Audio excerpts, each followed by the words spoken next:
నంద్యాల జిల్లాలోని కోవెలకుంట్ల పట్టణంలో ఒక వింత దొంగతనం జరిగింది. సాధారణంగా హిందూ దేవాలయాలకు వచ్చేవారు ఎవరైనా సరే హిందూ సాంప్రదాయాల ప్రకారం వస్త్రధారణ చేసుకుని వస్తారు. కానీ ఇక్కడికి వచ్చిన వ్యక్తి బుర్కా ధరించి మరీ హిందూ దేవాలయానికి వచ్చారు. వచ్చిన వ్యక్తి దొంగతనం కూడా చేశారు. పట్టణంలోని సత్యనారాయణ స్వామి ఆలయంలో ఓ దొంగ బుర్కా ధరించి లోపలికి ప్రవేశించాడు.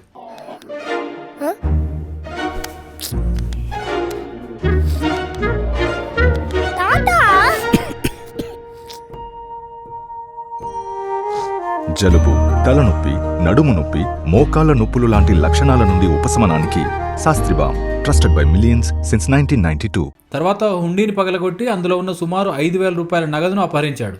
అంతేకాదు ఆలయంలో ఉన్న 6 గ్రాముల తాలిబొట్టు, బంగారు గొలుసు కూడా ఎత్తుకెళ్లాడు.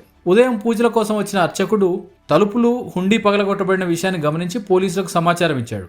ఘటనా స్థలానికి చేరుకున్న కోవెలకుంట్ల పోలీసులు ప్రాథమిక విచారణ చేపట్టారు. ఆలయంలోని సీసీటీవీ ఫుటేజ్ను పరిశీలించగా బుర్కా ధరించిన వ్యక్తి చోరీకి పాల్పడినట్టు గుర్తించారు.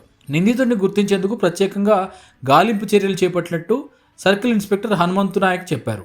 ఆలయంలో చోరీ జరగడంతో స్థానికులు ఆందోళన వ్యక్తం చేయడం మాత్రమే కాదు, బుర్కా ధరించిన వ్యక్తులు ఆలయంలోకి రావడం పట్ల కూడా వారు కొంత ఆందోళన వ్యక్తం చేస్తున్నారు.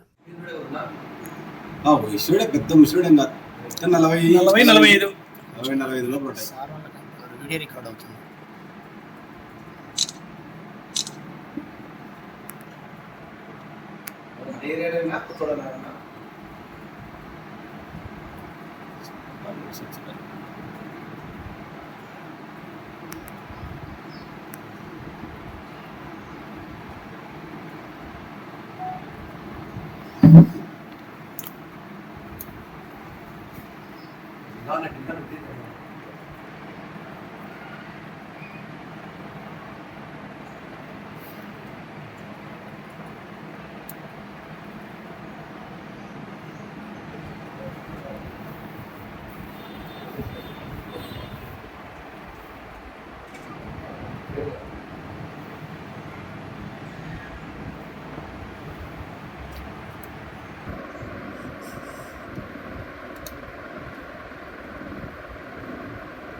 ఏకంగా ఎత్తుకొని వచ్చాడు.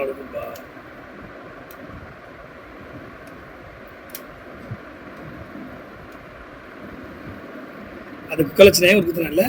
మా కుక్కలు